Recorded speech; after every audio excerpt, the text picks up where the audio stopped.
माझे आमदार पाच का चार तर त्या अनुषंगाने काय नक्की भूमिका आहे, कारण आपले विरोधक असलेले दिलीप मांडे हे सुद्धा भाजपच्या वाटेवर त्यांनी तशी भूमिका घेतली, मुख्यमंत्र्यांची भेट घेतली. तर काय आपली भूमिका आहे, आपण त्यांचं स्वागत करताय किंवा कसं?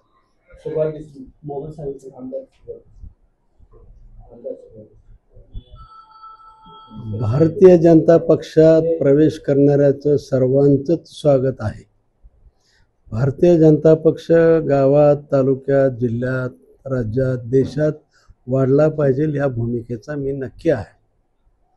परंतु हे करत असताना सर्वांनी एकमेकांनी विश्वासात एकमेकाला घेणं गरजेचं असतं. स्थानिकांची काय भूमिका आहे विचारलं गेलं पाहिजे, एवढं करावं असं मला वाटतं. आणि नवीन जे लोक येतात त्यांनी किमान 3-4 वर्ष तरी पक्षासाठी करावं काम, आणि मग पक्षाने त्यांना कोणतीही भूमिका द्यावी, काहीच अडचण नाही. खरं म्हणजे आज जे येत आहेत ते सर्वजण जिल्हा परिषद पंचायत समितीवरून नजर ठेवून येत आहेत.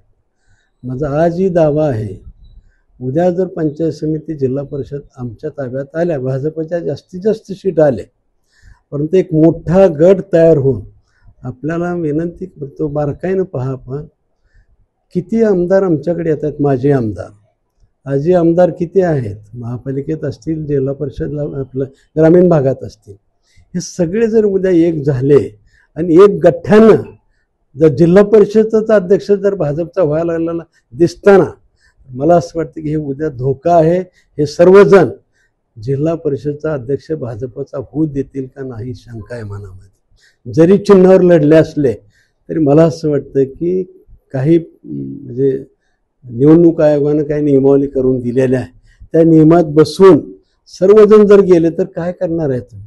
आज मला सांगा, जिल्हा परिषदच्या ह्याच्यात 6 आमदार जर आमच्या ग्रामीणचे येत असतील, उद्या जर काही गडबडी झाल्या आणि 50% जास्त जर जिल्हा परिषद सदस्य आमच्यापासून गेले तर उद्या आम्हाला धोका आहे. आणि म्हणून मला असं वाटतं की एका अटीवरती घ्यायला पाहिजे की या जिल्हा परिषद निवडणुकीमध्ये भागीदारी नको आहे. आज आमचे अनेक कार्यकर्ते रात्रंदिवस झोटून पक्ष वाढवत आहेत.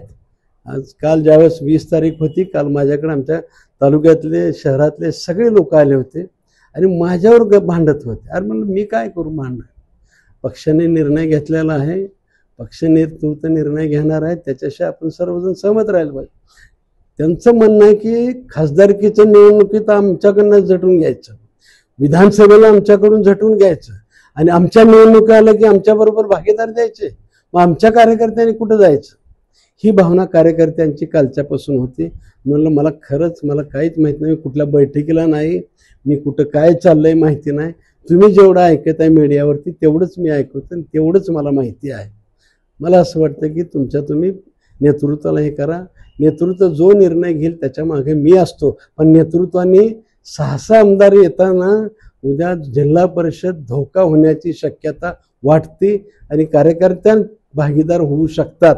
म्हणजे आत्तापासूनच भांडायला सुरू करतील ती, हे सीट आम्हाला द्या, 4 सीट तिथं महापालिकेत द्या आम्हाला. किंबहुना सर्वांची पार्श्वभूमी काँग्रेसची असल्यामुळं एवढं सोपं नाही.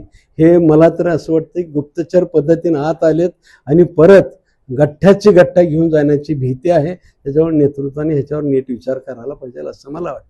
बाबू, खरं तर ह्या सगळ्या प्रक्रियेमध्ये तुम्ही दक्षिणचे आमदार आहात, सिनियर नेते आहात, माजी मंत्री पण राहिले आहात, तुम्हाला या सगळ्या प्रक्रियेमध्ये कुठे विश्वासात घेतलं नाही अशी काही भूमिका आहे का? कारण कार्यकर्त्यांच्या तशा भावना होत्या की आमच्या नेत्यांना विश्वासातच घेतलं नाही आमच्या. मला तर कधी बोलवायला मला आठवत नाही, पण बोलवायला गेलो असतो, काय अडचण नव्हती. शहरात मला असं वाटतं की कुणी काय बोलावं त्यांचा. माझं काली शहराध्यक्षाचं बोलणं रात्री झालं, मला म्हणले कार्यकर्त्याला तुम्ही आंदोलन करण्यापासून रोका.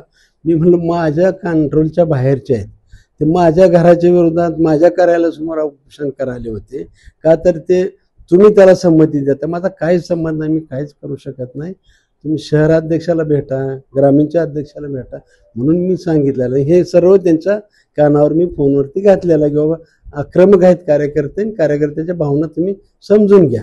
फोन वगैरे काय झालं का या संदर्भात? वरच्या पातळीवरती पक्ष प्रवेशासंदर्भात काय फोन वगैरे तुम्हाला झालेला नाही? मला तर काय आलेलं नाही.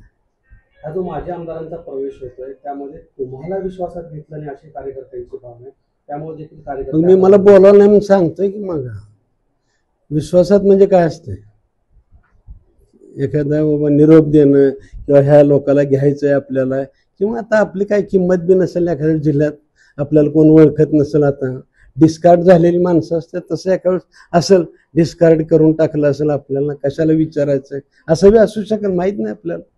तर आपल्या गटातून बापू माजी महापौर जे आहेत त्यांनी एक आरोप केलेला आहे की हे सर्व जे चालू आहे ते घराणेशाही पोचण्यासाठी आणि घराणेशाही वाढवण्यासाठी चालू आहे आणि हे आंदोलन जे आहे ते स्पॉन्सर्ड होतं, त्यांना काल दम दिला गेलेला होता. परंतु पक्षातूनच दोन भूमिका समोर येतात. कोणत्याही विषयाला दोन बाजू ह्या असतातच, एकाला असं वाटतं एकाला तसं वाटत असतं.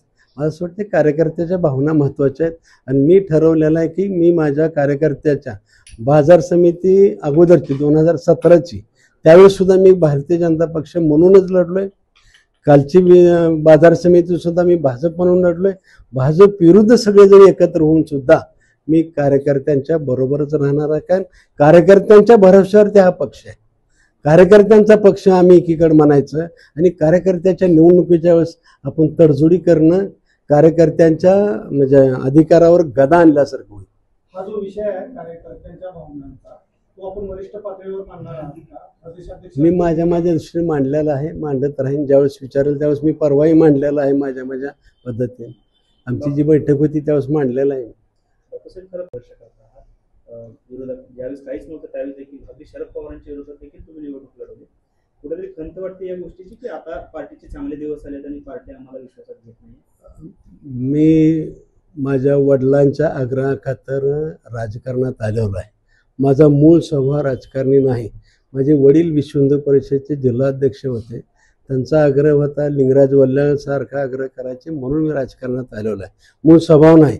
तसं जर असतं तर आपल्याला थोडंसं आठवा, 2004ला 98ला मी विधान परिषद सदस्य झालो, 2004ला पक्षानं बिनविरोध राष्ट्रवादीला दिलेला. माझी कसलीच तक्रार नाही. शेवटी नेतृत्व जे निर्णय घेतंय ते घेतंय आणि आजपर्यंत एकच वाटलं, आपलं हेतू होता देशात भाजपची सत्ता यावी, राज्यात भाजपची सत्ता यावी, ही भावना होती. ती भावना पूर्ण झालेली आहे आणि सुभाष देशमुख पडण्यासाठी गॅरंटेड उभा राहते हे बी माहिती आहे. पुढे सुद्धा जिथं पडाचा प्रसंग येईल तिथं मला उभा करणार, मी तिथं जाणार, एवढं पक्का आहे. आपले कार्यकर्ते आक्रमक आहेत, काय आवाहन असणार आहे त्यांना? मला असं वाटतं की कार्यकर्त्यांनी वरिष्ठांची संपर्क करावा, प्रदेश म्हणजे जिल्हाध्यक्ष असतील, ग्रामीणचे जिल्हाध्यक्ष असतील, शहर अध्यक्ष असतील, त्यांच्याशी चर्चा करावी, त्यांना त्यांच्या भावना त्यांनी कळवाव्यात. त्यांच्याकडून नाही झालं तर अपील म्हणून प्रदेशाकडे जावं. मी ह्याच्यामध्ये मध्यस्थी करू शकत नाही, हातबल आहे मी कार्यकर्त्यांच्या बाबतीमध्ये. काय विषय आहे?